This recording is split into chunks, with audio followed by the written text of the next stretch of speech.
안녕하세요. 이번 시간에는 데이터 분석, 인공지능, 머신러닝, 일반 직장인들이 배워서 당장 어디에 쓰나요라는 질문을 받았을 때 굉장히 고민을 많이 하게 됐어요. 사실 데이터 사이언티스트를 가려는 사람들한테는 이런 것들을 말하기가 편해요. 그리고 장기적인 관점에서도 이런 부분들을 말하기 편한데 일반 직무인 사람들이 이런 쪽이 아닌 사람들이 이걸 배워서 당장 어디에 쓰냐고 질문했을 때 뭐라고 대답을 해야 될까라는 고민들을 하게 되었습니다. 장기적인 관점에서는 지금 디지털 트랜스포메이션 시대다. 디지털 전환 시대다. 그래서 우리가 전체적인 업무가 있다면 이 업무 중에서 부분이나 아니면은 뭐 일부라도 디지털 전환으로 갈 거고 지금 인공지능이 뜨고 있기 때문에 점점점 인공지능이 발달하면 할수록 우리 업무들 일부를 대체하게 될 거다. 아니면 전부를 대체하게 될 거다. 세상이 달라질 거다라는 관점에서 우리는 머신러닝, 딥러닝 이런 인공지능과 관련된 기술들을 이해하고 있어야 되고 이야기할 수 있어야 되고 뭐 알고 있어야 된다라는 설명을 할 수 있을 것 같아. 그런데요. 단기적인 관점으로는 좀 설명이 어려워요. 지금 당장 배우고 와서 기업에서는 기업 교육을 다녀오고 다음에는 성과를 내봐라. 해서 배운 게 뭐냐? 네가 한번 해봐라. 이렇게 이야기들을 많이 하는데 이게 뭐 어떤 기술 교육이라고 생각들을 많이 하시는 것 같아요. 그래서 위에 분들이 그래서 당장 갔다 왔을 때 뭐 엑셀 교육이라든지 파워포인트 교육이라든지 어떤 그런 교육처럼 바로바로 결과가 나올 것처럼 말씀들을 많이 하시거든요. 근데 사실 결과를 내기 위해서는 가장 큰 문제가 데이터가 있어야 되죠. 현업에 있는 데이터가 있는데 우리 데이터 많지 않냐? 그래서 이야기해 보면은 그 데이터가 뭐냐면요. 우리 파워포인트 지금 그동안 만들었던 파워포인트가 얼마나 많아? 사업 계획서, 보고서 얼마나 많아? 그리고 데이터 시대니까 우리가 문서로 좀 작성을 해보자. 그래서 워드나 한글로 계속해서 우리의 어떤 성과라든지 목표라든지 관점이라든지 이런 것들 정리해서 작성해보자. 이런 이야기들을 많이 하시는데 사실 좀 그 갭이 되게 큽니다. 생각보다 위에 분들이 생각하시는 그것과 이제 실제로 교육을 받아오신 분들의 갭이 상당히 크거든요. 그래서 이 갭을 메꾸는 것부터 시작해서 여러 가지 일들이 있습니다. 그래서 사실 여기서 말하는 데이터는요, 이런 데이터입니다. 정형 데이터와 비정형 데이터가 있는데요. 정형 데이터 같은 경우는 이렇게 표로 된 우리 흔히 가장 많이 다루고 있는 엑셀 데이터죠. 엑셀 데이터고 비정형 데이터 같은 경우는 텍스트 데이터가 있고요. 그리고 이미지 데이터가 있습니다. 그럼 시계열 데이터는 어디냐? 시계열 데이터도 마찬가지로 표로 된 데이터죠. 자, 이렇게 데이터가 있는데 여기서 인공지능에서 말하고 있는 데이터들은 이렇게 정형 데이터와 크게는 비정형 데이터로 나누고 있고 또 인공지능을 성과를 내기 위해서는 추가적으로 어떤 라벨이 붙어줘야 되는 그런 부분이 있습니다. 이런 부분들은 여기서 다룰 내용은 아니기 때문에 일단은 넘어가도록 하겠습니다. 자, 그러면 그런 데이터 정말 1도 없다. 나는 뭐 표로 된 데이터도 별로 없고 그리고 텍스트 데이터도 별로 없고 그래서 정말 그런 별로 없는데 교육을 받긴 받았는데 받으려고 하는데 그럼 당장 쓸 수 있는 거는 대체 어떤 걸까라고 했을 때는요 크게 저는 두 가지를 이야기할 수 있을 것 같아요. 첫 번째로는 데이터 수집과 관련된 것들. 어차피 데이터가 없어요. 없기 때문에 뭔가를 수집을 해야 된다. 그랬을 때 크롤링 우리 파이썬을 통해서 크롤링을 해가지고 웹사이트에 있는 것들 아니면 블로그에 있는 것들 아니면 유튜브에 있는 것들 여러 가지 데이터들을 이렇게 모을 수가 있습니다. 또는 공공 데이터를 찾을 수도 있어요.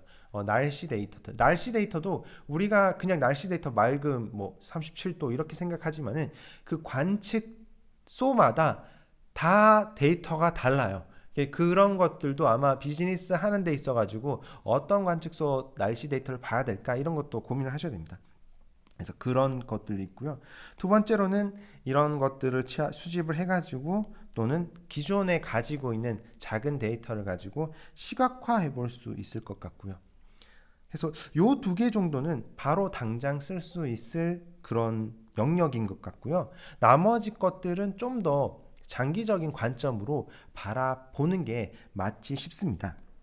우리가 일반 기업에서요, 물론 기업마다 조금씩 다르고 전략들이 다르고 방향이 조금 다르겠지만은 엔지니어가 아닌 일반 직무도 이제는 교육을 하기 시작을 했습니다. 그래서 일반 직무에게 바라는 건 뭘까요? 일반 직무에 있는 사람들은 나름 도메인 전문가 분들이세요.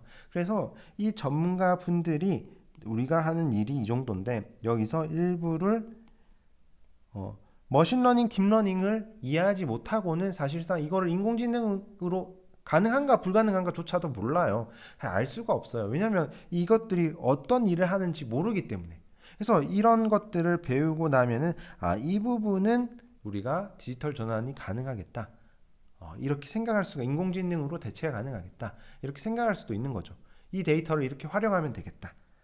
그래서 데이터 사이언티스트가 되려는 것들은 아니잖아요. 그래서 만약에 데이터 사이언티스트의 역량이 한 100 정도다 했을 때 도메인 전문가 일반인들을 가르쳐 가지고 일씩만 사실 성과를 내더라도 이게 얼마예요? 예, 천, 만 이렇게 훨씬 올라갈 수가 있다고 생각을 합니다. 물론 1을 내는 사람도 있고요. 뭐 빵을 내는 사람도 있고 좀 더 깊이 있게 막 파가지고 이것도 사실 일반 직무에 있는 사람들 처음엔 기초교육 다 하고 그 중에서 좀 잘하시는 상위권들은 좀 더 심화된 교육을 하고 또 좀 더 심화된 교육을 하고 그런 식으로도 많이 하거든요. 그래서 분명 여기서도 갑자기 관심이 있어가지고 뭐 10을 내는 사람도 분명히 있을 겁니다. 이런 사람들만 모아도 사실 1000이 되고 또 어떤 회사들은 이렇게 교육을 하고 난 다음에 어떤 이런 분들한테는 기술적인 것보다는 이 영역에 인공지능을 도입했으면 좋겠다, 이렇게 해봤으면 좋겠다 제안을 하게 되면은 실제로 데이터 사이언티스트 팀들이 이렇게 투입이 되는 그런 경우도 있더라고요. 예, 요런 관점에서 우리가 바라봐야 될 것 같습니다. 자, 그리고 그러면 일반인들이 어디까지 공부하면 좋을까요? 사실 이거는 개인에 따라서 케이스 바이 케이스긴 한데 일반적으로 제가 뭐 추천드리는 바는 이제 큰 전체적인 흐름, 그러니까 베이스라인 이런 것들을 어떻게 보냐면 데이터 수집부터 시작해서 데이터 탐색, 그리고 어떤 데이터 전처리죠. 전처리, 모델 선택하고 뭐 평가, 이런 베이스라인 정도는 깊이 있게 파고든다고 하면은 베이스라인 정도는 R이나 바이썬이나 이런 것들을 통해 가지고 코딩을 할 수 있으면은 좋습니다. 그리고 나서 우리가 이걸 뭐 디벨롭 시키기보다는 오픈 소스가 많습니다. 깃허브에 오픈 소스가 굉장히 많거든요. 사실 이거를 가져다 쓸 수 있으면 정말 최고입니다. 우리가 정말 세계에서 글로벌에 똑똑한 분들을 따라가기는 어렵잖아요. 그래서 그런 분들이 만들어 놓은 걸 가지고 사실 그 유명한 뭐 구글이라든지 MS라든지 아마존이라든지 그 페이스북이라든지 이런 데서 만든 거를 가지고 가져다 쓰면은 성능도 잘 나와요. 성능도 잘 나오고 시각화도 잘 돼 있고 뭐 문제도 별로 없습니다. 그래서 이런 것들 가져다 쓸 수 있는 정도가 되면 정말 베스트고요. 요즘에 오토 ML도 성능이 좋게 잘 나오고 있거든요. 그래서 이렇게 쓰면은 정말 최고다. 근데 나는 코딩이라는 게 좀 너무 어렵다. 이 코딩 허들을 넘기가 너무 힘들어요.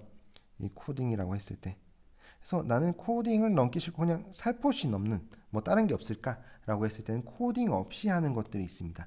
MS에서 나온 애저 머신러닝 스튜디오, 삼성에서 나온 브라이틱 스튜디오, 오렌지 3 같은 이런 것들이 있거든요. 이런 것들은 모듈을 드래그 앤 드롭입니다. 그래서 여기에 모듈이 막 있어요. 그러면 이걸 가져다가 이렇게 우리가 만들 수가 있는 것입니다. 그래서 마우스 드래그 앤 드롭만 하더라도 우리가 구현하고자 하는 것들을 사실상 만들 수 있고, 그럼 이거 애들 장난이 아니냐? 아니에요. 이거 성능 괜찮게 나옵니다. 요즘 많이 좋아졌습니다. 그래서 이런 것들을 공부하는 것도 전체적인 큰 흐름을 볼 수 있는데 이것의 단점은 가장 많이 쓰는, 그러니까 일반적으로 많이 쓰는 모듈들을 만들어 놨어요. 그래서 내가 내 영역에 커스터마이징 하고 싶다, 또는 나는 최신 기술, 새로 나온 기술을 쓰고 싶다, 그랬을 때 사실 여기에는 좀 적용하기까지 시간들이 많이 걸립니다. 그래서 그런 단점은 있지만은 그래도 코딩 없이도 요즘에는 충분히 이 딥러닝 머신러닝을 할 수 있다라는 점을 알려드리고요. 저는 개인적으로 공부를 하는 이유가 기회가 왔을 때 이 기회를 잡기 위해서 계속해서 공부를 하고 있습니다. 단기적인 성과는 아직 낸 것은 없지만은 장기적으로 제가 기회가 왔을 때 이 기회를 잡기 위해서 제가 다루고 있는 데이터, 표 데이터라고 하더라도 엑셀 뭐 A4 한 페이지, 두 페이지 넘어가기가 사실상 어렵거든요. 그래서 사실 이 제가 지금 당장이라기보다는 좀 더 장기적인 관점에서 이 파이썬, 판다스, 머신러닝, 딥러닝 중심으로 공부를 하고 있고 또 재미 요소가 있어야 되잖아요. 사실 이거 그냥 쭉 공부하면 너무 재미가 없어요. 재미 요소를 찾기 위해서 캐글이라든지 아니면 데이콘이라든지 이런 것들도 해보고 있고 또 이렇게 유튜브를 통해서 다른 사람들에게 계속 공유를 나누고 있는 부분들이 있습니다. 네. 자, 그래서 여러분들도 만약에 성장하고자 한다면은 이런 인공지능인 부분들을 배우고 나누고 기회를 잡기를 추천하고요. 좀 장기적인 관점에서 바라보셨으면 좋겠습니다.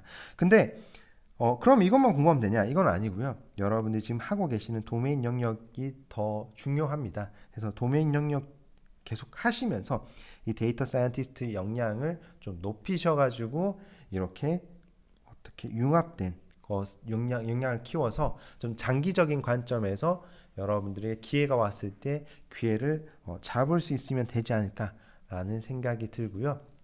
그래서 다시 처음으로 돌아온다고 하면은 여러분들 지금 당장 쓸 수 있냐라고 물어봤을 때 지금 당장 쓸 수 있는 부분은 마케팅이라든지 어떤 데이터를 가지고 있는 사람들한테는 당장 쓸 수 있는 영역이 될 것 같고요. 그게 아니다라는 분들은 조금 더 장기적인 관점에서 바라보시고 내가 하고 있는 일 또는 새로 할 일에서 어떤 부분에서 이런 것들 할 수 있을까라고 전략적으로 접근할 수 있는 그런 인사이트를 얻을 수 있는 부분이 되지 않을까 싶습니다. 오늘은 여기까지 하도록 하겠습니다. 감사합니다.